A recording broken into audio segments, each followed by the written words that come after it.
வெண்முரசு. திசைதேர் வெள்ளம் 40. வாசிப்பது சந்தீப். சாத்யகி தன் எதிரே தெரிந்த கௌரவர்களின் நிறையை நோக்கி அம்புகளை செலுத்தியபடியே சென்றான். அவனுக்கு எதிராக கௌரவர்கள் அனைவரும் இணைந்து செலுத்திய அம்புகள் வந்து அரைந்து உதிர்ந்தன. நாம் அம்பு வளையத்திற்குள் செல்கிறோம், யாதவரே, என்று பாகன் சொன்னான். செல்க, செல்க என்றான் சாத்யகி. அவர்களின் அம்புகள் விசை கொண்டபடியே வருகின்றன என்று பாகன் சொல்ல, செல்க, செல்க, அறிவிலி என சாத்யகி கூவினான். யாதவரே, அவர்களின் அம்புகளை விட தங்கள் அம்புகளின் தொடுதொலைவு மிகுதி.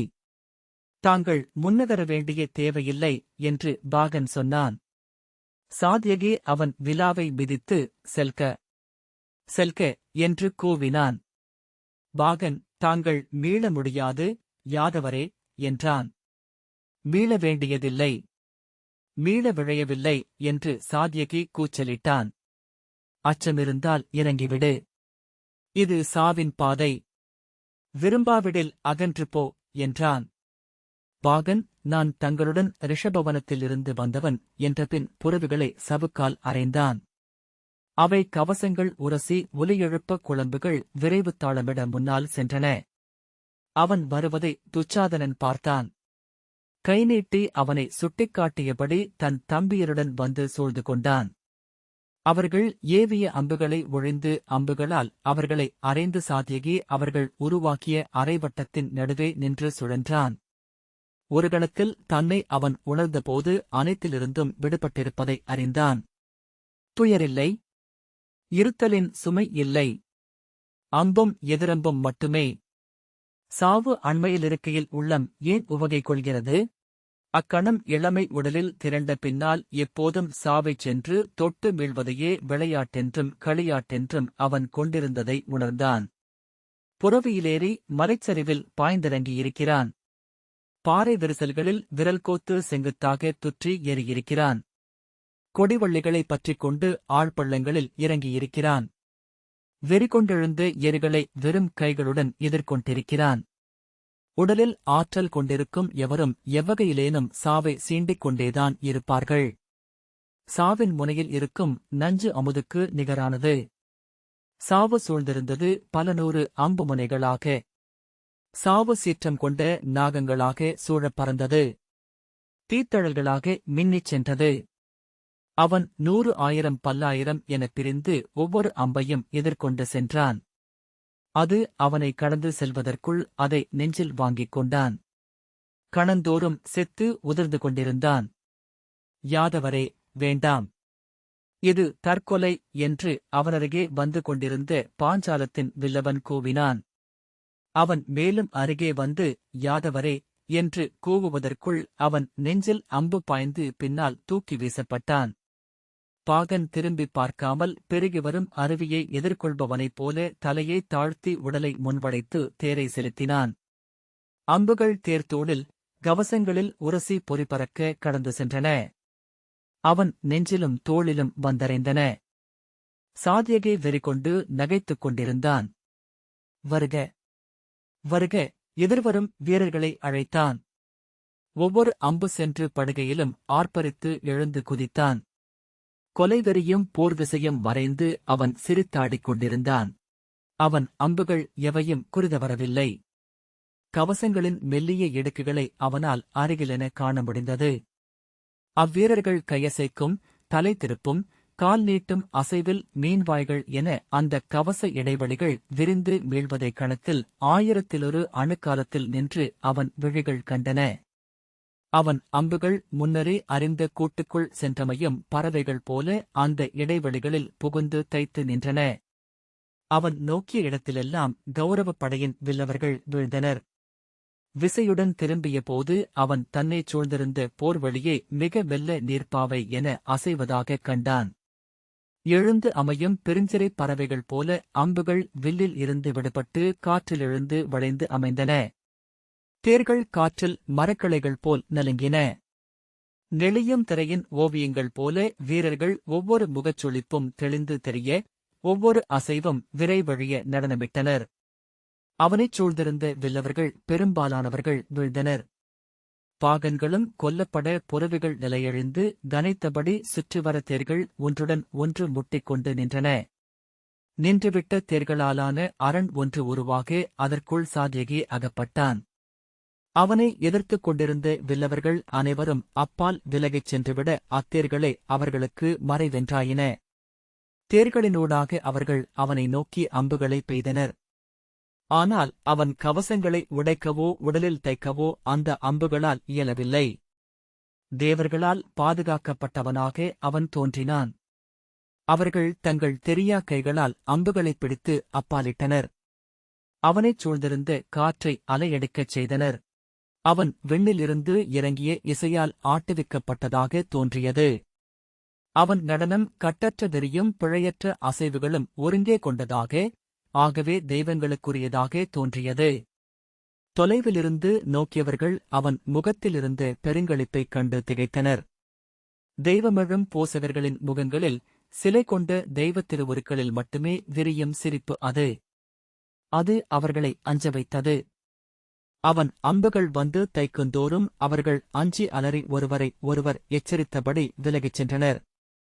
அவன் அவர்களை துரத்திக் கொண்டு சென்றான். நில்லுங்கள், நில்லுங்கள், பேடிகளே என்று கூச்சலிட்டான். அவர்கள் மேலும் மேலும் பின்னடைய அங்கே கௌரவப் படை ஆழ்ந்த பள்ளமென குழிந்து சென்றது. தடை செய்க, யாதவர் யூதானரை தடை செய்க, ஜெயத்ரதர் எழுக என சகுனியின் ஆணை ஒலித்தது. சகுனியின் ஆணையை பாண்டவப் படைக்குள் ஒருவன் பிரித்தறிந்தான். ஜெயத்ரதர், யாதவரை ஜெயத்ரதர் சூழ்ந்து கொள்ளப் போகிறார் என அவன் கூவினான். பின்துணை செல்க, யூதானருக்கு பின்துணை செல்க என்று பாண்டவர்களின் முரசுகள் முழங்கின. பல பகுதிகளாக பின்னடைவு கொண்டிருந்த பாஞ்சாலப் படையினர் ஒருங்கு திரண்டு அம்புகளை ஏவியபடி முன்னால் வந்தனர். ஆனால் கௌரவர்களின் கேடயத்தேர்கள் ஒன்றுடன் ஒன்று கோத்துக் கொண்டு நீண்டு வந்து இரும்புச் சுவரென்றாகி முழுமையாகவே அவர்களைத் தடுத்தன. அதற்கு அப்பால் சாத்யகி முற்றிலும் தனியனாக சிக்கிக் கொண்டான். துணையெழுக, யாதவருக்கு துணையெழுக என்று முரசுகள் முழங்கின. பாண்டவப் படையிலிருந்து தனித்து பிரிந்து முற்றாகச் சூழப்பட்டிருப்பதை சாத்யகி உணரவில்லை.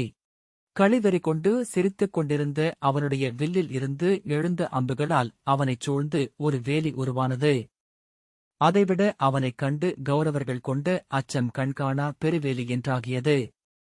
அவர்கள் மேலும் பின்னணைய அவன் நின்றிருந்த வட்டம் வெறுமை கொண்டு அகன்றது. அவன் எங்கே? கௌரவர்கள் எங்கே? எங்கே க்ஷத்திரிய பெரும்படை என்று வெறிக்கூச்சலிட்டபடி அதன் வடக்கு மூலை நோக்கி செல்ல அங்கே முரசுகள் முழங்கின. கௌரவர்களின் பெரும்படை சாத்யகியை நோக்கி வருவதை அவை அறிவித்தன. ஆனால் அந்த ஓசையையும் சாத்யகி பிரித்தறியவில்லை.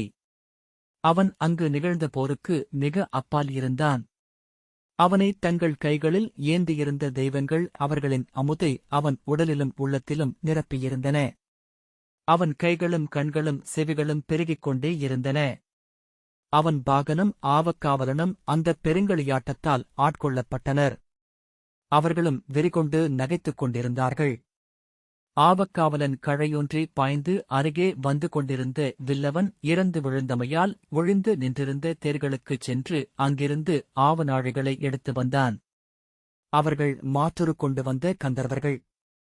ஒழியா ஆவநாழி தேவர்களுக்கு மட்டுமே உரியது என்று கௌரவர்களின் வில்லவன் ஒருவன் கூவினான். அச்சொல் அவன் உதடசைவுகளிலிருந்தே எழுந்து பரவியது. கொம்போசை ஜெயத்ரதன் வருவதை அறிவித்தது. சாத்யகே திரும்பி நோக்கியபோது தலைக்குமேல் எழுந்த நெடுவில்லும் நீளம்புகள் எழுந்து பரந்த தேருமாக ஜெயத்ரதன் அவனை நோக்கி வந்தான். அவன் கவசம் மங்கும் ஒளியில் செம்மை கொண்டு மின்னியது. அவன் எய்த முதல் அம்பால் சாத்யகியின் கொடிமரம் முறிந்தது.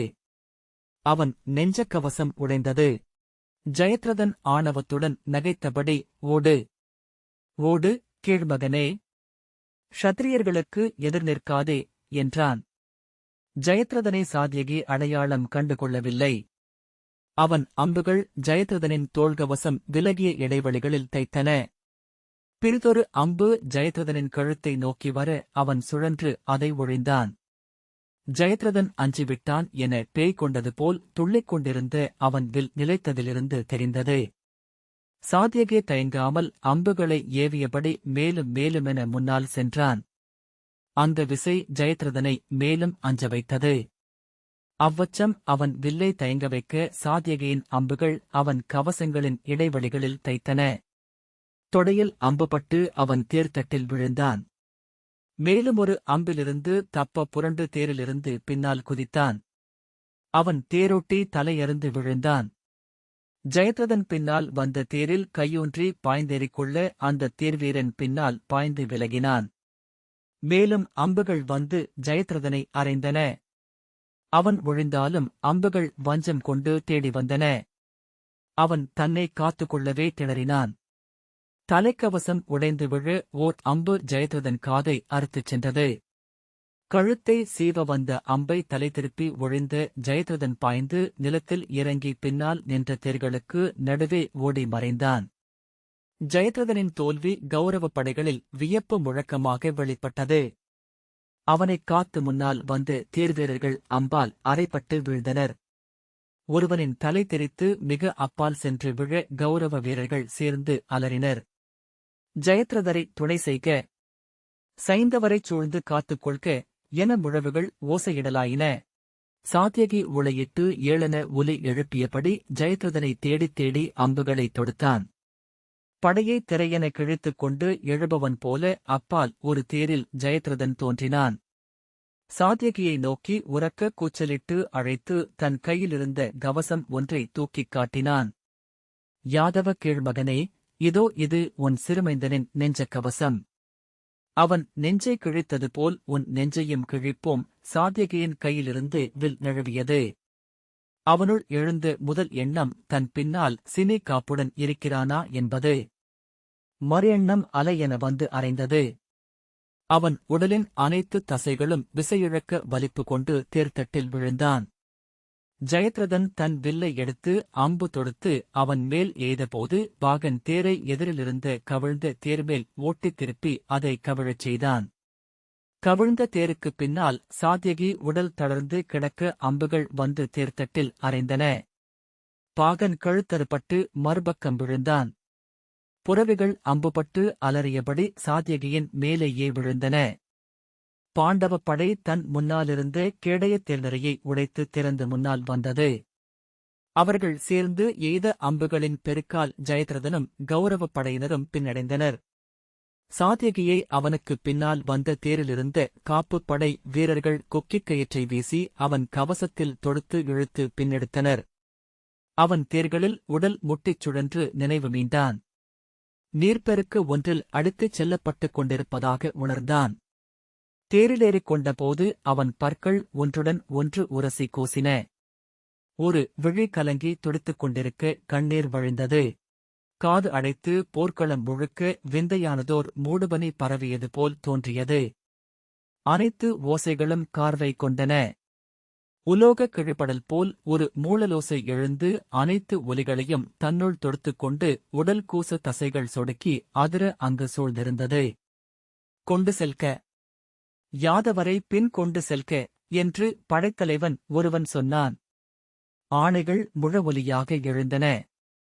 சாத்யகி தேர்தட்டில் கையூன்றி எழுந்தமர்ந்தான். தன் தோளில் இருந்து கவசத்தை விலக்கி ஆழ்ந்த புண்ணை தொட்டுப் பார்த்தான். ஒரு விரல் உள்ளே நுழையும்படி இருந்த துளையில் குருதி குமிழிகளாக எழுந்தது. ஆனால் அழுத்தி நோக்கியபோது வலிக்கவில்லை. ஏதோ ஒன்று அவனுள் குடியேறி எழுந்தது போல அவன் போர்முனைக்கு, மீண்டும் போர்முனைக்கு என்றபடி எழுந்தான். நீர் நிறைந்த கலமென அவன் உடல் ததும்பியது. அத்தேரின் பாகன், போதும் யாதவரே, மேலும் களம் செல்வது நன்றல்ல என்றான். நான் களத்திலிருந்து மீள விரும்பவில்லை. செல்க, களமுன் செல்க என்று அவன் கூவினான். பாகன் தங்களை மீளக் கொண்டு செல்லும்படி ஆணை என்றான். என் கடன் போரை நிகழ்த்துவதே என்றான் சாத்யகி. என் ஆணையை தலைக்கொள்வதே உன் கடமை என்று சொல்லி வில்லை எடுத்தான். யாதவரே என பாகன் அழைக்க உன் ஆளுகைக்குள் நான் இல்லை. முன் செல்க என்று சாத்யகி ஆணையிட்டான். தேர்ப்பாகன் சில கணங்களுக்குப் பின் சவுக்கால் புறவிகளைச் சுண்டி தேரை முன்னால் செலுத்தினான். பாண்டவப் படையின் முகப்பில் கேடயனரைக்கு அப்பாலிருந்து அம்புகள் வந்து முட்டி விழுந்து கொண்டிருந்தன. அவனுக்கு அருகே நின்ற இரு வீரர்கள் அம்புபட்டு அலறி விழுந்தனர். அவன் கேடயப்படையை அணுகி படைவாயில் திறக்கட்டும் என ஆணையிட்டான். அவ்விரிசலினூடாக அவனுடைய தேர் முன்னால் சென்றது. அம்பெடுத்து இழுத்து தொடுத்தபோது கைகள் நடுங்கின. முதல் வீரனை குறிவைத்து எய்த அம்பு அப்பால் எங்கோ சென்றது. ஓங்கி தேர்த்தட்டை மிதித்து வெறிக்கூச்சலிட்டபடி அடுத்த அம்பை எடுத்து அதே விசையில் எய்து அவனை வீழ்த்தினான். என் விசை குறையவில்லை. என் உள்ளிருந்து எஞ்சிய உயிரனைத்தையும் விசையாக்குவேன். இன்று எரிந்தமைக என் உடல், எரிந்தமைக என் உளம். செல்க, செல்க. அம்பை இழுத்துச் செலுத்தும்போது ஒவ்வொரு முறையும் முழுதொடலும் தன் கைகளினூடாக நாணில் எழுந்தமைந்து விடுபட அவனில் ஒரு பகுதி என எழுந்து சீற்றத்துடன் உருமலோசை எழுப்பிச் சென்று தைத்து நின்றது. ஆனால் அவை பெரும்பாலும் குறிதவறின.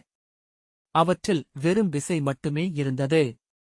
அவன் கற்றவை, பயின்றவை அனைத்தும் முற்றாகவே கைகளிலிருந்தும் கண்களிலிருந்தும் அகன்றுவிட்டிருந்தன. உங்களால் நிற்க இயலவில்லை யாதவரே என்றான் பாகன். செல்க, மூடா, செல்க என்று சாத்யகி கூவி மீண்டும் அம்புகளை எடுத்து தொடுத்தான். தேர் எதிலோ ஏறியிறங்க அவன் தேர்தட்டில் விசையுடன் முட்டிக்கொண்டான்.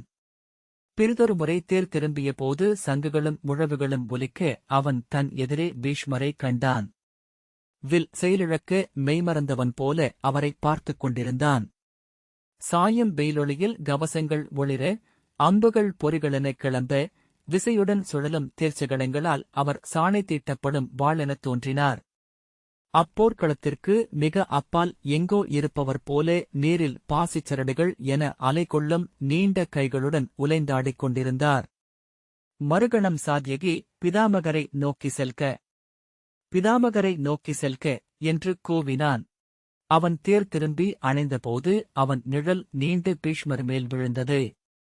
அக்கணம் பிதாமகர் அவனை பார்த்தார். சாத்யகி அவரை நோக்கி அம்புகளை எய்தபடி முன்னால் சென்றான். பாகன், பிதாமகரின் அம்பு வளையத்திற்குள் நுழையவிருக்கிறோம் யாதவரே என்றான். வானில் மெல்லிய மின்னல் ஒன்று துடித்தணைந்தது.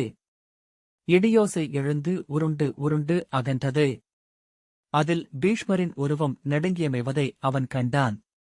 செல்க என்று சாத்யகி கனவிலென ஆணையிட்டான். அவன் தொடுத்த அம்புகள் பீஷ்மரின் உடல் அருகே சென்று இறங்கின. அவர் கவசங்களில் உரசி அப்பால் சென்றன. பீஷ்மர் அவனை பார்த்தபோது அவர் முகம் எதிர்வெயிலில் தாடியின் மயிர்கற்றைகள் தழல்களென தெரிய கனன்று கொண்டிருந்தது. அவருடைய முதல் அம்பு அவன் கவசத்தில் பாய்ந்தது. இரண்டாவது அம்பு அதை உடைத்தது. அவன் கால் வளைத்து தேர்தட்டில் அமர அவன் தலைக்கவசத்தை உடைத்து தெறிக்க வைத்தது அடுத்த அம்பு. பின்னடைவோம் யாதவரே. தன்னந்தனியாக பிதாமகர் முன் நிலை கொள்வது எளிதல்ல என்று பாகன் கூவினான். செல்க, செல்க என்று கூவியபடி அவனை உதைத்தான் சாத்யகி. மீண்டும் இரு அம்புகள் வந்து அவன் உடலை அறைந்தன. அவன் உடல் வெந்து காந்தத் தொடங்கியது. பிதாமகர் தழல்விட்டு எரிந்தாடுவதை அவன் கண்டான். அவருடைய தேரும் புறவிகளும் தழல் விட்டெறிந்தன. அவரைச் சூழ்ந்திருந்த வெளியில் தீ பரவியது. அத்தனை தேர்களும் எரிந்தெழுந்தன. அவன் திகைப்புடன் சூழ நோக்கியபோது மாபெரும் காட்டெறி என அங்கே மொத்தப் படையும் பற்றி எரிந்து புகையும் செந்தழலுமாக கொந்தளித்துக் கொண்டிருக்கக் கண்டான். பிதாமகர் உதடுகளை இறுக்கி விழிகூர்ந்து அம்பராத்தோணியிலிருந்து பிறை அம்பை எடுப்பதை அவன் கண்டான். தன் வில்லைத் தாழ்த்தி நிமிர்ந்து வெறுமனே நோக்கியபடி நின்றான். அக்கணம் தேர்ப்பாகன் அமரனுகத்தில் எழுந்து இரு கைகளையும் விரித்து, பிதாமகரே, அவர் மைந்தரை இழந்து நிலை குலைந்திருக்கிறார் என்று கூவினான். பீஷ்மர், அவ்வண்ணமெனில் போர்முனைக்கு அவர் வந்திருக்கலாகாது, அறிவிலி என்றபடி பிறையம்பை இழுத்து அவன் மேல் செலுத்தினார். பாகன் அதைதான் வாங்கிக் கொண்டு தலை அறுபட்டு கீழே விழுந்தான். அவன் தலை நுகத்திலிருந்து மண்ணில் உதர உடல் சாத்யகியின் காலடியில் கிடந்து துடித்தது. மின் துடித்தணைய முகில்கள் உருமின. முற்றிலும் செயலிழந்து அவன் பீஷ்மரை நோக்கிக் கொண்டிருந்தான். பீஷ்மர் பிறிதொரு பிறையம்பை எடுத்து நாணில் பொருத்தி முழுவிசையுடன் இழுத்தார். அவர் உடலில் மெல்லிய விதிர்பொன்று எழ பக்கவாட்டில் அவர் உடல் சற்றே சாய்ந்தது. தேர்ச்சகடம் கல்லிலோ பிற உடல்களிலோ எரி அதிர்வு அடைந்தது போல தோன்றியது. பிறையம்பு அவனை உருமியபடி கடந்து செல்ல வானிலிருந்து மழை பெரிய கூழாங்கற்கள் போல நிலத்தை அறையத் தொடங்கியது. வலுவான சாய்கோடுகளாக மழைத் துளிகள் செல்வதை அவன் நோக்கிக் கொண்டு நின்றான். அனல் முற்றணைய உடலில் நீர்த்துளிகள் அரைந்து சிதறி வழிந்தன. பீஷ்மர் தன் வில்லை தாழ்த்தி அவனை கூர்ந்து நோக்கியபடி நின்றார்.